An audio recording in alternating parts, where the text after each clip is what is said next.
बोले देवादेव श्री आदिनाथ भगवान की जय जय जय। देवादेव श्री महावीर भगवान की जय जय जय। संत शिरोमणि गुरुवर आचार्य श्री विद्यासागर जी महाराज की जय जय जय। नवाचार्य श्री समय सागर जी महाराज की जय जय जय। गुणायतन प्रणेता शंका समाधान भावना एक प्रवर्तक जन धन के संत बोले परम पूज मुनि श्री प्रमाण सागर जी महाराज की। बोले परम पूज मुनि श्री निवेक सागर जी महाराज की। बोले परम पूज मुनि श्री संधान सागर जी महाराज की। देवी अहिल्या की नगरी मालवा की शान इंदौर में 2024 का चातुर्मास हर्षोल्लास के साथ चल रहा है। सायंकालीन शंका समाधान का कार्यक्रम हम और आप प्रारंभ करें। शंकाएं हमारी होंगी, समाधान मुनि श्री के मुखारबिंद से होगा। उसके पूर्व पारस चैनल, जिनवाणी चैनल और प्रमाणिक ऐप के माध्यम से जिस कार्यक्रम को देख सुन रहे हैं और यहाँ पर उपस्थित समस्त श्रावक श्राविकाओं का धर्म प्रमाण समिति और सकल दिगंबर जैन समाज हार्दिक अभिनंदन स्वागत करती है। चलते हैं परम पूज मुनिवर के श्री चरण में नमन करते हुए आशीर्वाद प्राप्त करेंगे और निवेदन करेंगे शंका समाधान के कार्यक्रम के लिए दोनों हाथ जोड़ लेंगे। बोलेंगे हे मुनिवर नमोस्तु, हे गुरुवर नमोस्तु, हे मुनिवर नमोस्तु। और आइए गुरुवर के आशीर्वाद से हम और आप टीवी चैनल का बहुचर्चित विश्वविख्यात शंका समाधान का कार्यक्रम प्रारंभ करें। उसके पूर्व हमारे इंदौर नगर के गुणायतन के जितने भी गुणायतन ट्रस्टी हैं, जितने भी गुणायतन से जुड़े हुए हमारे समाजजन हैं, परिवार हैं, उन सभी के लिए सूचना है कि 27 तारीख दोपहर में 4 बजे परम पूज मुनिवर के सानिध्य में एक महत्वपूर्ण मीटिंग रखी गई है। हमारे गुणायतन के सभी ट्रस्टी, सभी परिवार उपस्थित होकर गुणायतन की जो भविष्य की व्यवस्थाएं हैं उस पर चर्चा करके आप अपना योगदान दे सकते हैं। आइए चलते हैं हम और आप इसी सूचना के साथ परम पूज मुनिवर के श्री चरण में नमन करते हुए आशीर्वाद प्राप्त करेंगे। हे मुनिवर नमोस्तु नमोस्तु नमोस्तु। बोले परम पूज मुनि श्री प्रमाण सागर जी महाराज की।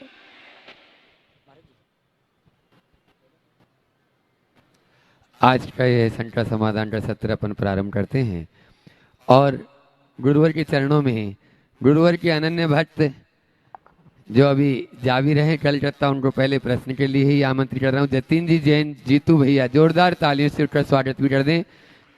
पूरी अपनी बिहार टीम के साथ में बिहार वाले सभी लोग उसके साथ में रहेंगे जो अहरनिश गुरुवर की सेवा में लगे रहते हैं। ऐसे जीतू भैया अपना प्रश्न करें और उसके बाद में अंजलि नगर महिला मंडल से प्रतिभा जी जैन प्रश्न करेंगे।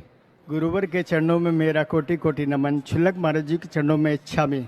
गुरुवर हम लोग कोई भी सिद्ध क्षेत्र पे जाते हैं तो वहाँ से गंदोदक लेकर के आते हैं तो उनकी 2 दिन लग जाते हैं, तो उनकी मर्यादा कितनी रहती है? देखो, सिद्ध क्षेत्र में जाओ, दूर जाओ तो गंदोदक तभी लाओ जब 24 घंटे में घर पहुँच जाओ।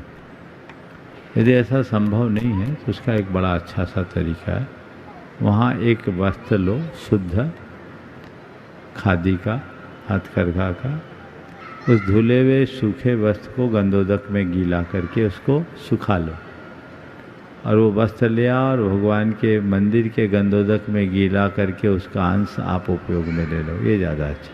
नमोस्तु गुरुदेव। आगे अंजलि नगर महिला मंडल इंदौर से प्रतिभा जी जैन अपना प्रश्न कर रहे हैं और उसके बाद में मंच पर विराजित सभी गुरुवर को मेरा वंदन।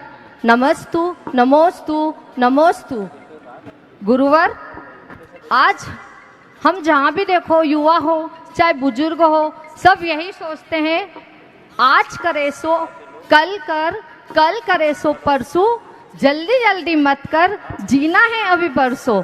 तो गुरुवर, ये पंक्तियाँ क्या आज के युग में सिद्ध साबित हो रही है? क्योंकि हमारे लिए तो कल का ही भरोसा नहीं है, कल हो या ना हो फिर भी सभी हमारे जैसे सभी सखिया, सभी पुरुष कल के लिए धन एकत्रित करते हैं, कल के लिए सोचते हैं कि हम अब अपना पुण्य कल कमाएंगे। तो ऐसा क्यों गुरुवर? आज करे सो कल करो, कल करो सो परसों, इतनी जल्दी क्या पड़ी है, अभी तो जीना बरसों। एक बार ऐसी बात जब मेरे सामने आई तो मैंने कहा मैं भी यही कहता हूँ। तुम लोग कहते हो काल करे सो आज कर, आज करे सो परसों। अब पल में प्रलय होएगा, बहुरी करेगा कब, ये तो हमारे लिए प्रेरणा है। लेकिन जब लोगों ने इसे पलट दिया तो मैंने कहा हम दोनों का स्वागत करते हैं।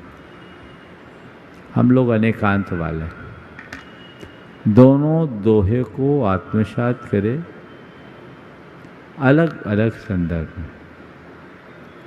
जब अच्छा काम करने की बारी आए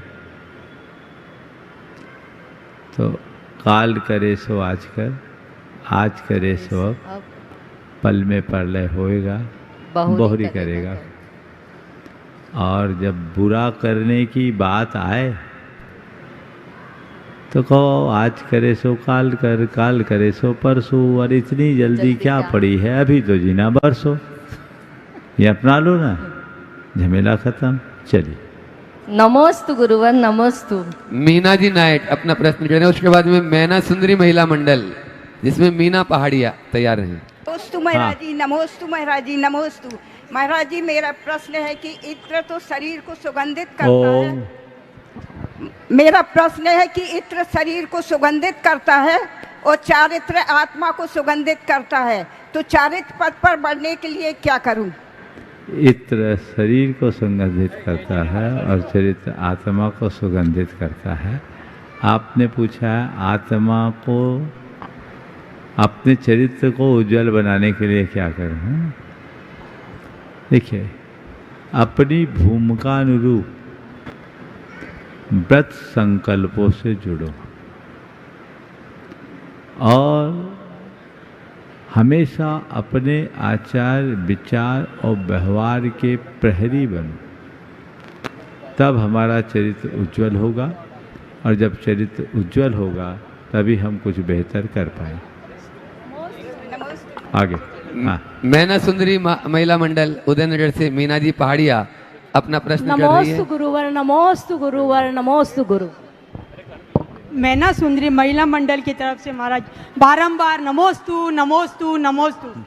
महाराज जी, महिला आजीवन अपने परिवार के लिए त्याग करती है, हर संभव अपनी संतान का भलाई चाहती है, फिर भी यदि कुछ अप्रिय हो जाए तो उसकी पीड़ा वो अकेली क्यों सहती है, ऐसा क्यों महाराज जी? इसलिए कि वो समर्थ है अकेले सहने।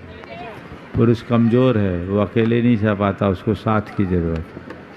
आप लोग समर्थ हो इसलिए सह लेती है, इसलिए सह लेती है तो कहने की जरूरत नहीं है, सहो। संजय जी सोडानी जो गुणायतन के ट्रस्टी भी हैं और आर के मार्बल के जी के यहाँ कानपुर परिवार से हैं, और साथ में ही उसके बाद में तैयार रहेंगे श्री दिगंबर जैन महिला महासमिति पश्चिमी क्षेत्र संभाग। बोलो संजय भी आप प्रश्न कर रहे हैं, उसके बाद तैयार रहे। शुल्क जी को इच्छा में महाराज जी, मेरा प्रश्न ये है कि जब हम लोग शांति धारा करते हैं तो कुछ लोग बीच में जैसे श्रीरस्तु को जगह तथास्तु बोलते हैं और कुछ लोग सदास्तु बोलते हैं, तो दोनों का क्या मतलब है और हम लोगों को क्या बोलना चाहिए? देखिए, तथास्तु माने आप जैसा कह रहे वैसा ही हो, और सदास्तु यानी आप जो कह रहे हो हमेशा। बात एक ही है, लेकिन इसमें अगर गुरुजन बोल रहे हैं तो उनकी बात को सुनकर तथास्तु बोलो। सामान्य जन बोल रहे हैं तो सदास्तु बोलो, और ऐसे भी सदास्तु बोल दे तो कोई दोष नहीं। नमोस्तु महाराज। हाँ। श्री दिगंबर जैन महिला समिति पश्चिमी क्षेत्र, और उसके बाद में तैयार रहेंगे यश जी सेठी बड़वानी बावन गजा। श्री दिगंबर जैन महिला महासमिति इंदौर संभाग पश्चिमी क्षेत्र की ओर से संसार के समस्त प्राणी जीव एवं महासमिति की समस्त साधर्मी बहनों की ओर से गुरुदेव सत्संग के चरणों में त्रय बार नमोस्तु नमोस्तु नमोस्तु। हम सभी की जिज्ञासा है कि स्वर्ग में देवों का मरण किस प्रकार से होता है? देखिए, हम सामान्य मनुष्यों या पशु पक्षियों की तरह तो देवों का मरण नहीं होता, लेकिन देव कहने को अमर है, मरते तो वो भी। आदि पुराण के एक प्रसंग में ये प्रकट होता है कि ललितांग को जब अपनी आयु के अंत का पता चल गया तो एक वृक्ष के नीचे जाके बैठ गया और उसने प्रायोपगमन संन्यास किया और उसके प्राण निकले और प्राण निकलते ही शरीर कपूर की तरह उड़ जाता है। हम सामान्य प्राणियों की मृत्यु जब होती है तो उसके लक्षण प्रकट होते हैं। देवों की मृत्यु के पूर्व ऐसे कोई लक्षण नहीं होते। केवल मरने से 6 माह पूर्व उनकी माला मुरझाती, उस माला को मुरझाता देखकर वो समझ जाते हैं कि अब मेरा समय पूरा होने वाला।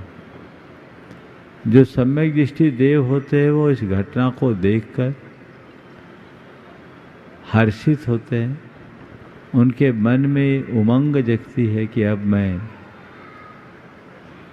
मनुष्य भाव को प्राप्त कर मोक्ष मार्ग का अनुगामी बनकर मृत्युंजय होने का मार्ग धारण करने वाला हूँ। लेकिन जो अज्ञानी होते हैं, जिनको स्वर्ग का वैभव छूटता दिखाई पड़ता है, उनके मन में घोर संक्लेश उत्पन्न होता है। तो चीज़ें इसी अनुरूप बनती बदलती है। लेकिन हम आप जैसे सामान्य प्राणियों जैसा उनका मरण नहीं होता। ऐसे ही होता है जैसे देखते देखते स्विच ऑफ हो गई और मामला खत्म। यश जी सेठी बड़वानी, उसके बाद में रेखा जैन इंदौर। नमोस्तु महाराष्ट्री, नमोस्तु नमोस्तु नमोस्तु महाराष्ट्री। साहिल पर बैठकर मजबूरी का हिसाब लगाया। अब साहिल आया, हाँ बोलो। कौन ज्यादा मजबूर है ये समझ ना आया। एक किनारा है जो चल नहीं सकता, एक लहर है जो ठहर नहीं सकती। गुरुदेव, मन को किनारे सा बनाया, मन को किनारे सा शांत बनाया तो उम्मीदों की लहरों ने टकराया, और मन को उम्मीदों की लहर सा भटकाया तो किनारे का सुकून पछताया। आप ही हमको कोई ऐसी नाव में सवार कर दें जिसमें आप ही हमको कोई ऐसी नाव में सवार कर दें जिसमें किनारे का सुकून भी हो, जिसमें किनारे का सुकून भी हो और उम्मीदों की लहर भी हो। आप भी हमें किसी ऐसी नाव पर सवार कर दे जिसमें किनारों का सुकून भी हो और उम्मीदों की लहर भी हो। मैं तुम्हारी बात को आगे बढ़ाते हुए कहूँगा कि यदि तुम धर्म की नाव पर सवार होगे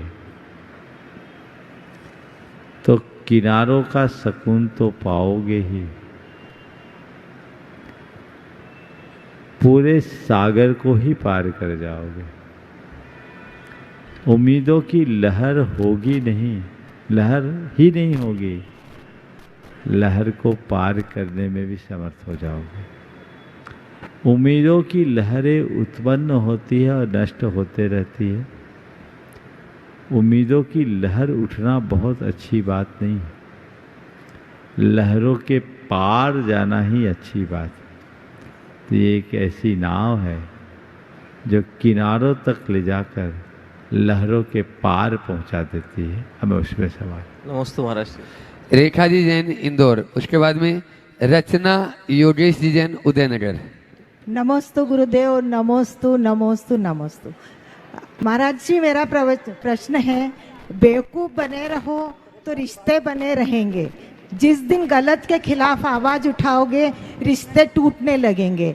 तो महाराज जी, क्या हमें बेवकूफ ही बने रहना चाहिए रिश्ते बचाने के लिए? अगर रिश्ते बचाने के लिए बेवकूफ बने रहना है पड़े तो कोई चिंता नहीं, इसे मैं समझदारी के रूप में गिनता हूँ। और मैं कहूँगा बेवकूफ बनना बुरा नहीं है, पर बेवकूफ बनाने का काम बहुत बुरा है। इसलिए कभी मौका आए बेवकूफ बनने का तो बन जाना, पर कभी किसी को बेवकूफ बनाने का प्रयास मत करना। नमस्ते गुरुदेव, नमस्ते। रचना योगेश जी जैन उदयनगर, उसके बाद में सील कुमार जी सिंह जो हाई कोर्ट में एडवोकेट है। नमोस्तु गुरुदेव। मैना सुंदरी महिला मंडल उदयनगर का बारंबार नमोस्तु गुरुवर। गुरुदेव, आज की युवा पीढ़ी 28 से 30 साल तक की उम्र तक शादी नहीं करना चाहती और सब अपनी अपनी जॉब के चलते अपने घर से दूर रहते हैं, बेंगलोर, बॉम्बे, पूना। हमारे समाज में इसके कारण लिव इन रिलेशनशिप और तलाक जैसे मामले बढ़ रहे हैं। गुरुदेव, आप इस युवा पीढ़ी को मार्गदर्शित करें और समाज को इन कुरीतियों को बचाने के उपाय सुझाएं। नमोस्तु गुरुदेव। देखिए, बड़ी विकराल समस्या बनते जाए और ये समस्या किसी एक समाज में नहीं अपितु सर्व समाजों में बढ़ रही है। शुरू से आज के लोगों की पढ़ाई लिखाई के प्रति दृष्टिकोण और कैरियर ओरिएंटेड मेंटालिटी, केवल जॉब और पैकेज पर फोकस करने की प्रवृत्ति ऐसी समस्याओं को जन्म देती। हमें इसका हल ढूंढना चाहिए और युवक युवतियों को ये बात समझाना चाहिए कि प्रकृति से विरुद्ध जाकर हम कभी कारगर उपलब्धि नहीं कर पाएंगे। हमें चाहिए कि हम प्रकृति के साथ जिए, प्रकृति से सामंजस्य बनाकर जिए। आज केवल तलाक जैसी समस्या नहीं आ रही, संतानोत्पत्ति में भी बहुत सारी समस्याएं हैं। हमारे शास्त्रों के अनुसार कन्या से विवाह करना चाहिए।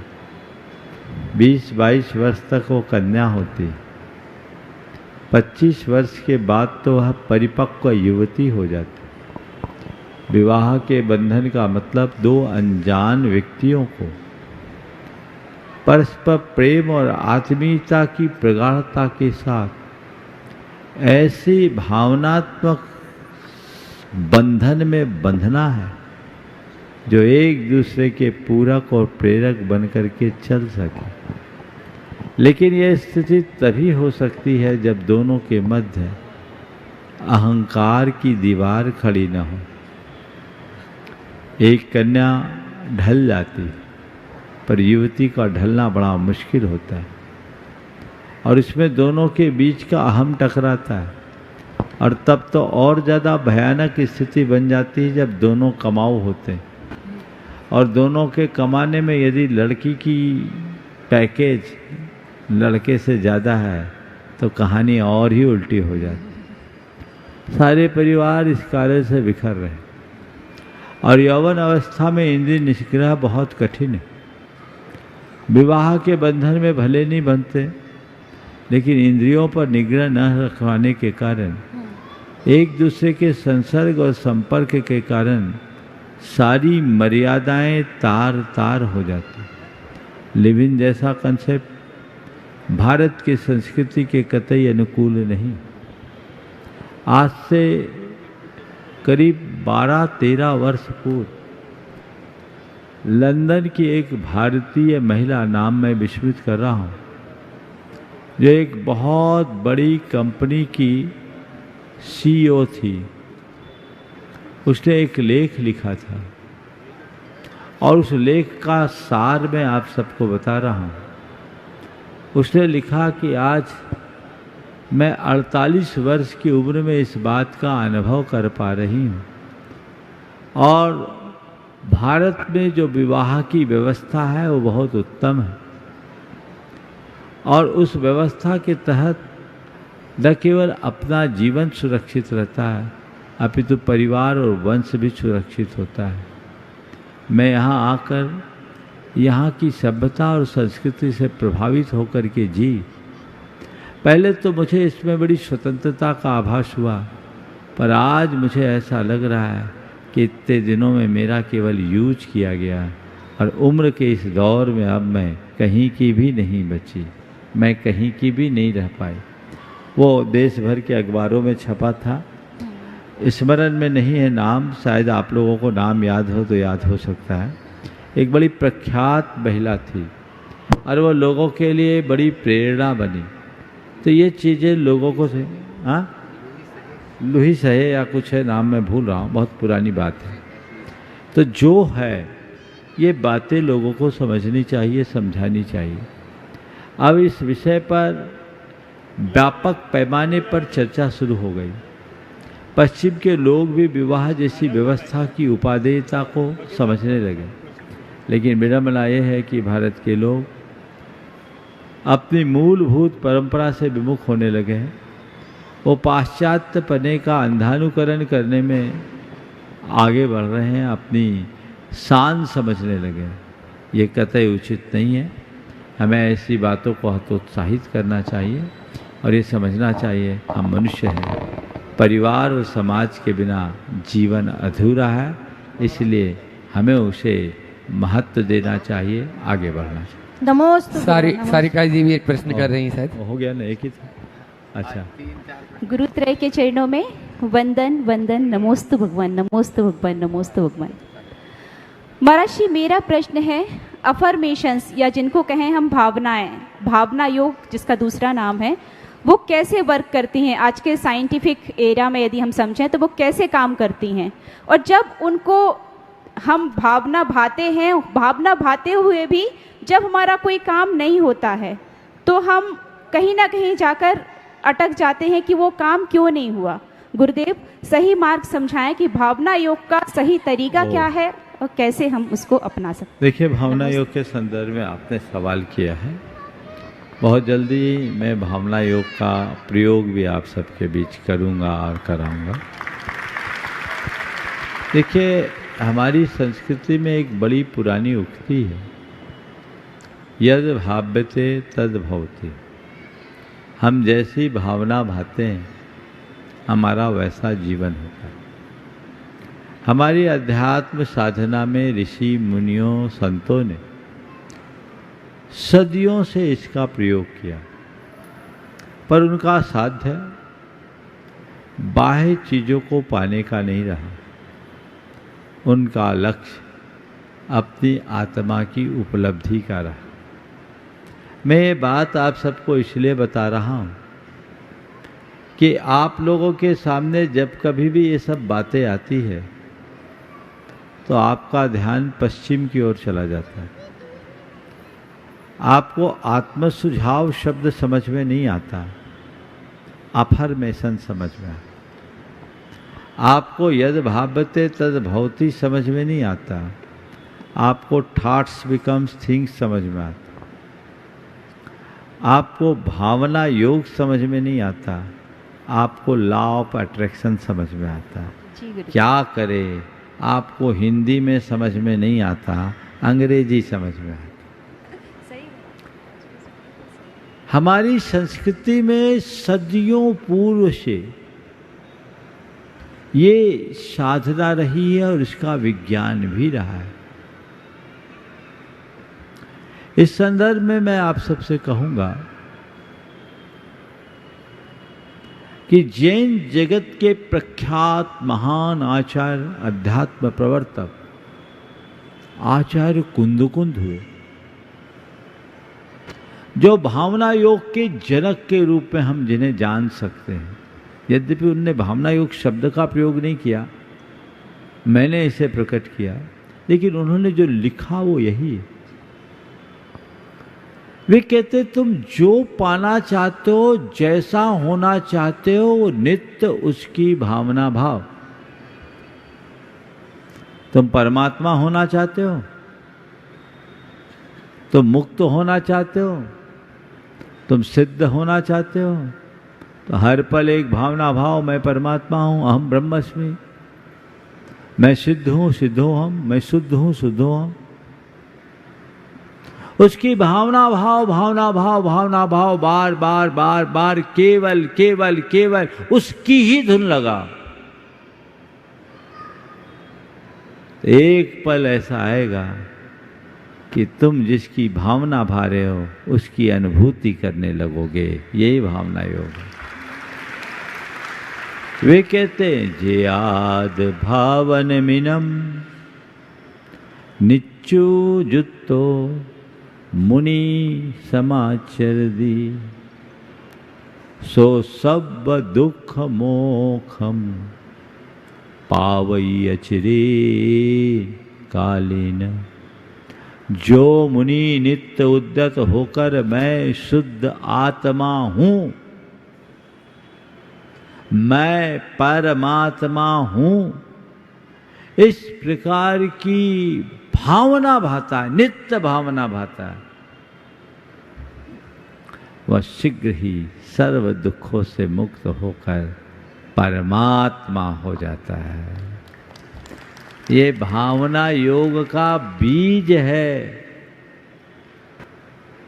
तो जब हम आत्मा से परमात्मा हो सकते हैं, होते हैं, जड़ चीजों की क्या बात है, सब हो सकती है, हम पा सकते हैं। पश्चिम के लोगों ने इसकी मार्केटिंग कर दी और अंतर है भारत में और पश्चिम में। पश्चिम के लोगों ने पदार्थ को पूजा और भारत में परमार्थ की उपासना की गई। उनने परमाणु को प्रमुखता दी और भारत ने परमात्मा को प्रमुखता दी। ये मौलिक अंतर है। उन्होंने जड़ उपलब्धियों के लिए इस पर फोकस किया और चीज़ों को आने लगे। आप अफर्मेशन दो, वही चीज़ें सोचो, चीज़ें हासिल हो जाएगी, हो सकती। लेकिन इन चीज़ों को हासिल करने की जरूरत ही नहीं। अपने आप को इतना समझ कि चीज़ें अपने आप आएगी। तो भावना योग से हम अपने तन को स्वस्थ, मन को मस्त और चेतना को प्रशस्त बना सकते हैं। विजुअलाइजेशन का उसमें बहुत बड़ा रोल है। अब एक प्रयोग हुआ, कुछ लोगों ने पियानो बजाया और कुछ लोगों ने पियानो बजाने की जगह केवल पियानो बजाने का एक्टिंग किया, ये फील करते हुए कि हम पियानो बजा रहे हैं।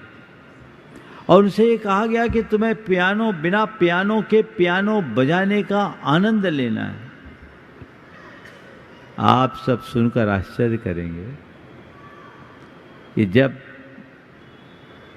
दोनों के मस्तिष्क का अध्ययन किया गया ईईजी के द्वारा, इमेंसो फॉलो इलेक्ट्रोकार्डियोग्राम कहलाता है ईईजी, तो ये पाया गया कि दोनों के वाइब्रेशन सेम थे। जिनके हाथ में पियानो था वो और जो बिना पियानो के पियानो बजाने का एक्टिंग कर रहे थे, वो दोनों में समानता रहे। तो आप विजुअलाइज कीजिए।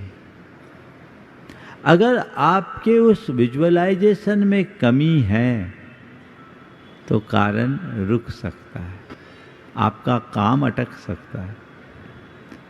तो बार बार दोहराइए, संशय रहित मन के साथ कीजिए।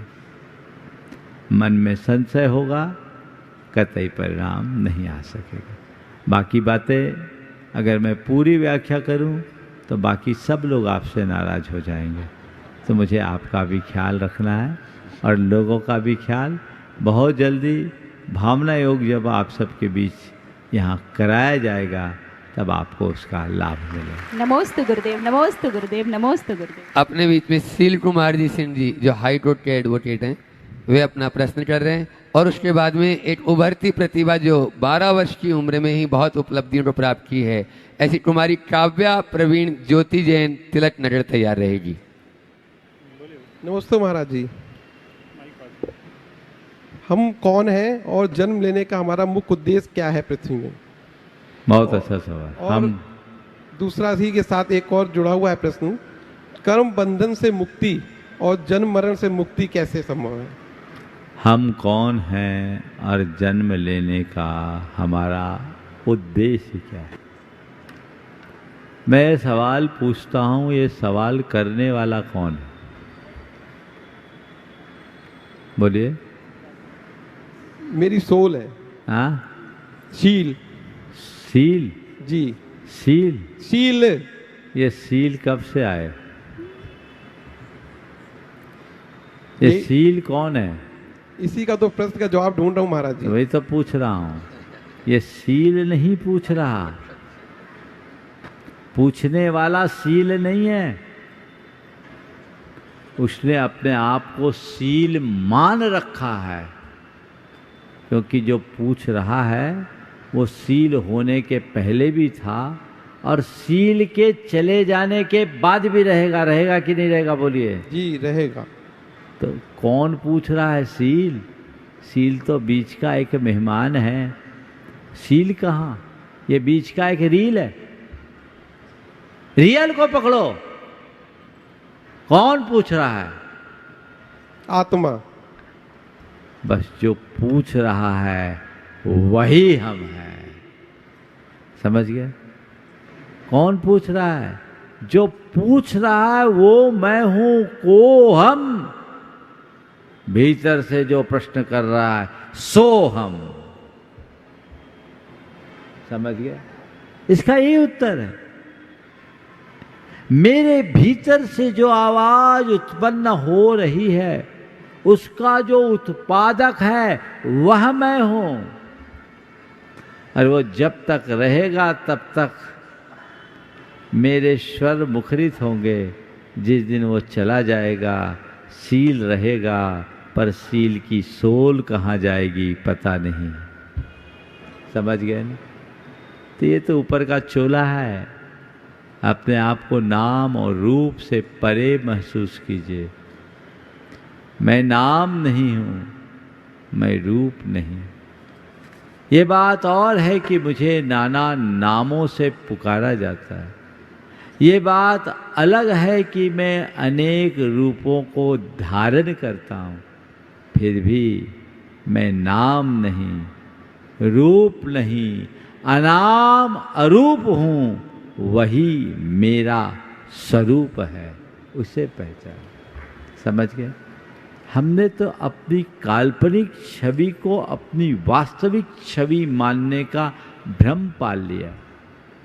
अभी तक जिसे मैं मानता रहा हूं और जिसे मेरा समझता रहा हूं, सच्चे अर्थों में वो मेरे मन की कल्पना है। न तो वो मैं हूं और न वो सब चीजें मेरी हैं। बस असल में जो मैं हूं और जो मेरा है, जिस दिन इसको पहचान लेंगे सारा भ्रम टूट जाएगा, और जब भ्रम टूटेगा तो मोह माया भी छूट जाएगी। उसे पहचाने।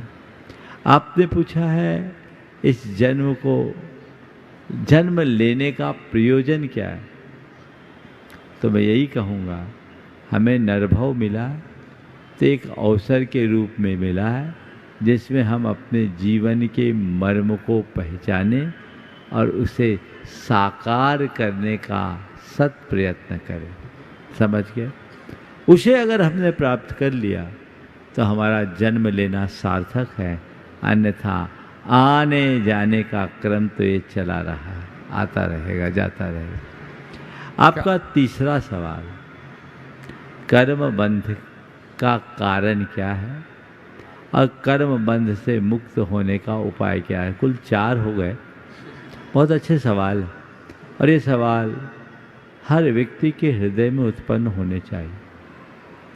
देखिए, हम आप 24 घंटे प्रवृत्तियां करते हैं, कभी अच्छी कभी बुरी, ये प्रवृत्तियां होती है। और जैसे हम जब प्रवृत्ति करते हैं तो उस प्रवृत्ति के निमित्त से बहुत सारे ऐसे परमाणु हमारी चेतना की ओर आकृष्ट होते हैं जो कर्म के रूप में परिणत हो सकते हैं। हमारी प्रवृत्तियों से आकृष्ट होकर वो हमारी चेतना से जुड़ते हैं, कर्म रूप परिणत हो जाते हैं और आत्मा के साथ उनका दूध और पानी की तरह एक मेक हो जाता है, एकाकार हो जाते हैं। इसको बंध बोलते हैं।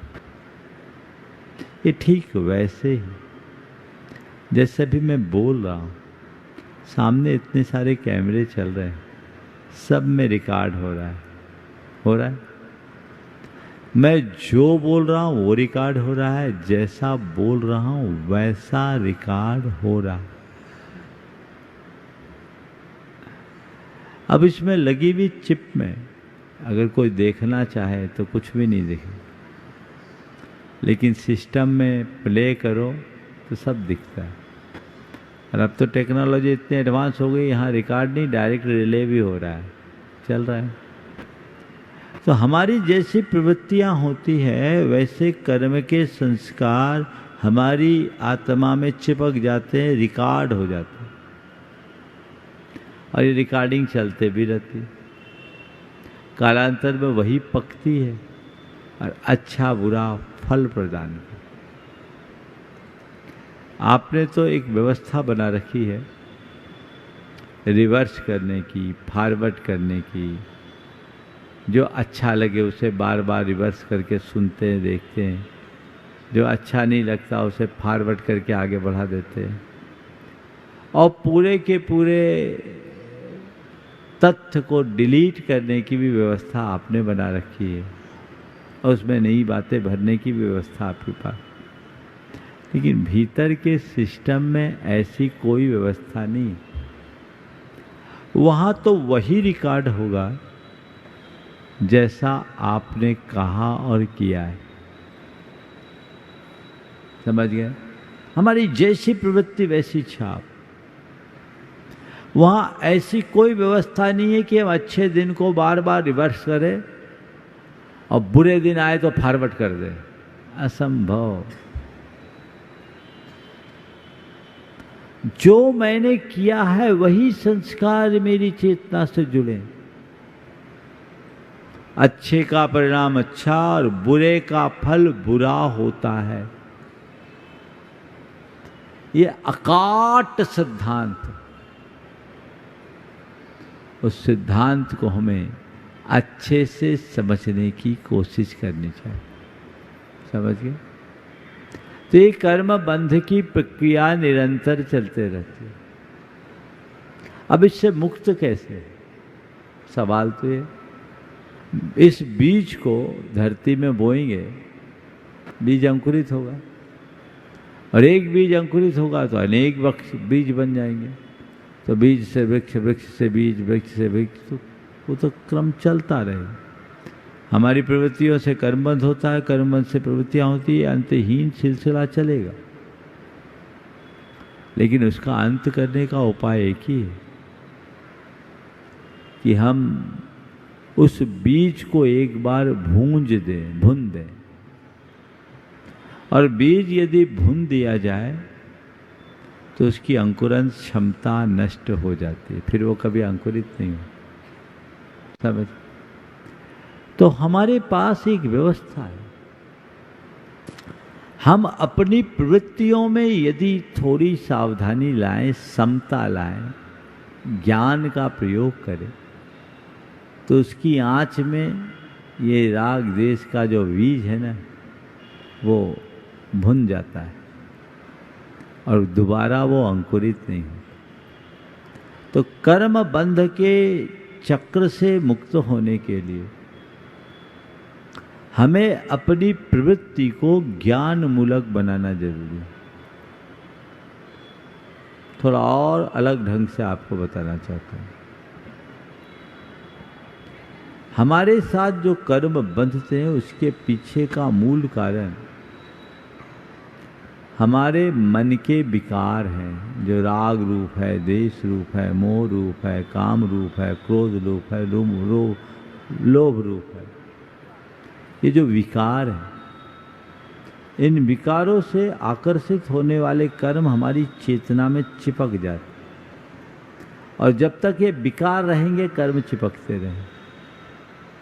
यदि हम ज्ञान के बल पर अपने आप को वीतराग बना लिया, समझ रहे मेरी बात को, उन चीज़ों से अप्रभावित रहने की क्षमता बना ली, तो आगत कर्म आत्मा में टिकते नहीं, और पुरातन कर्म आत्मा से हट जाने के लिए बाध्य होते हैं। और जब सारे कर्म झड़ जाते हैं तो हम मुक्त हो जाते हैं, हमारी चेतना विशुद्ध और निर्मल हो जाती है, और हम हमेशा हमेशा के लिए संसार के जन्म मरण से छूट जाते हैं, सिद्ध शुद्ध परमात्मा बन जाते हैं। यहीं पर विराम। बोलिए परम पूज आचार्य गुरुवर श्री विद्यासागर।